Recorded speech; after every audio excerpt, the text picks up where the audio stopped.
Estamos celebrando el centenario de la Reforma Universitaria como movimiento continental. Movimiento continental que en realidad nace en 1908 con el primer Congreso Internacional de Estudiantes Americanos. Tuvo un segundo congreso en Argentina en 1910 y el tercero en Perú. Podemos decir en realidad que en Perú estallaría el primer movimiento de resonancia continental con el paro de 3 días que tuvo como epicentro la Escuela de Ingenieros, en pleno tercer Congreso Internacional de Estudiantes Americanos. Pero también hubo otro previo, en 1908, el movimiento del Cusco, una verdadera reforma universitaria. Podríamos atrevernos a decir revolución universitaria. Todo eso era previo, es decir, en Perú había terreno removido, al punto tal que en 1917 se fundó la FEP. Un año antes, esto fue producto de que hubo 2 huelgas, cosa que no había habido en ninguna parte del continente. Una huelga de 3 meses con epicentro en la Escuela de Ingenieros y otra de 3 meses con epicentro obstetricia de San Marcos. Todo eso había previo cuando en 1918 estalla el Grito de Córdoba, que tuvo efectivamente resonancia continental. Las banderas principales fueron la participación del gobierno, de los estudiantes en el gobierno estudiantil, el derecho al Táchira, la cátedra libre. Fueron las banderas principales del Grito de Córdoba y que se tradujo en muchos otros proyectos, tuvo resonancia continental. Y en el caso nuestro, en el Perú, se tradujo en un movimiento, podemos decir el primer movimiento nacional de reforma universitaria, estalló el 28 de junio de 1919. Nosotros teníamos el sistema facultativo, los cursos eran anuales, ¿no? Cada semestre habían ciertos cursos y a veces el curso duraba todo el año, entonces teníamos los mismos compañeros y los mismos profesores, había una unidad de cuerpo, éramos de la misma facultad, nos preocupaban los mismos temas y buscábamos construir proyectos, alternativas alrededor de eso. Cada facultad tenía su prestancia, precisamente tenía su sello, su calidad académica. Entonces luego viene el sistema departamentalista que te plantea la división por cursos a través de departamentos y cada departamento ofrece una cantidad de cursos de la misma temática para todas las facultades. Luego viene el sistema de créditos que plantea que cada curso tiene una validez de ciertos créditos y que tienes que acumular el máximo de créditos para poder avanzar. Entonces cada alumno se convierte en un individuo, ya no hay una clase donde todos somos compañeros, sino que cada uno tiene que buscar el número de créditos que va a alcanzar. Además vienen los prerequisitos. Entonces, y los prerequisitos que obligan a llevar ciertos cursos y otros cursos no los puedes llevar. Y si te jalaste en alguno, hay cursos que no vas a llevar ese semestre, sino ya al siguiente año. Entonces lo que hace que haya una carrera por créditos y ahora encima se ha convertido en un negocio porque ahora te cobran los cursos por el número de créditos que tienen y el número de créditos determina el número de horas y el nivel de importancia que tiene. Por lo tanto, tú estás buscando llevar algunos cursos importantes y a veces por rellenar créditos llevas estos cursos selectivos que de repente ni siquiera te interesan. Entonces ya no hay una unidad de carrera, ya no hay una unidad de facultad. Tú terminas una cantidad de cursos, pero esa identidad de facultad ya no existe, ni para ti ni para tus compañeros. Este sistema se generó como una especie de entrada al libre mercado, pero también para buscar desarticular las organizaciones estudiantiles. Porque cuando estábamos en el sistema facultativo y el sistema anual, todos nos conocíamos, todos éramos compañeros y era fácil organizarnos. En cambio ahora cada estudiante está preocupado por acumular más créditos, es difícil organizarse, nuestros horarios no coinciden, nuestros tiempos no coinciden y es muy difícil armar una unidad de preocupación conjunta. Ni siquiera las luchas las podemos hacer ni en los mismos horarios ni por los mismos temas. Entonces, este sistema que hasta ahora persiste ha logrado sus objetivos, de debilitar la organización estudiantil, de convertirla en una organización meramente reivindicativa por cuestiones generales. El movimiento estudiantil en principio tuvo un logro fundamental, la Federación de Estudiantes del Perú, que fue un salto cualitativo respecto a las organizaciones estudiantiles que había hasta ese momento. En Lima había el Centro Universitario de Lima, porque era cosa parecida, existía en otros países y que podía conocerse, se pudo conocer en 1908. Había en Uruguay, en Argentina y en Chile. Pero en Lima se fundó el Centro Universitario de Lima. A raíz de las huelgas de 1916, tanto en obstetricia como en ingeniería, se hizo una convención nacional que acordó fundar una Federación de Estudiantes del Perú. Se fundó en julio de 1917. Un año después se fundó la Federación Universitaria de Argentina. Eso es un logro fundamental en materia de organización en el Perú. Y en materia de reforma universitaria hubieron varios logros, pero que se hicieron de paso a paso. Un primer logro es la ley de 1920, que da oportunidad a que los alumnos tengan un representante en el gobierno, pero no era un representante alumno, sino era un profesor que podía representarlos a los alumnos.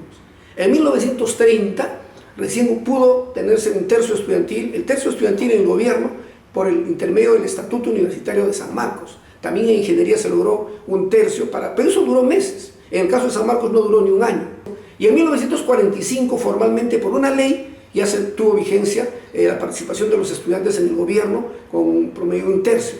Bueno, eso duró 3 años. Esto posteriormente, recién en 1960, puede decirse que tuvo una plenitud, pues fue lo más largo, duró, digamos, 9 años. Yo ingresé a la Universidad Católica, meses después de la dación de la Ley de Educación 19326, que fue probablemente el esfuerzo más importante para ubicar el rol de la educación como parte de un proyecto nacional de desarrollo. Era en realidad un embrión de cambios sustantivos y dentro de la universidad también, y en buena medida retomaba lo que fue la reforma universitaria de 1919, que se dio en un contexto de lucha democrática en los años de la República Aristocrática, el periodo 1895-1919. Casi al final se logró las 8 horas para los trabajadores y la reforma universitaria para los estudiantes. A lo largo de décadas, con vaivenes, hubo gobiernos dictatoriales, autoritarios.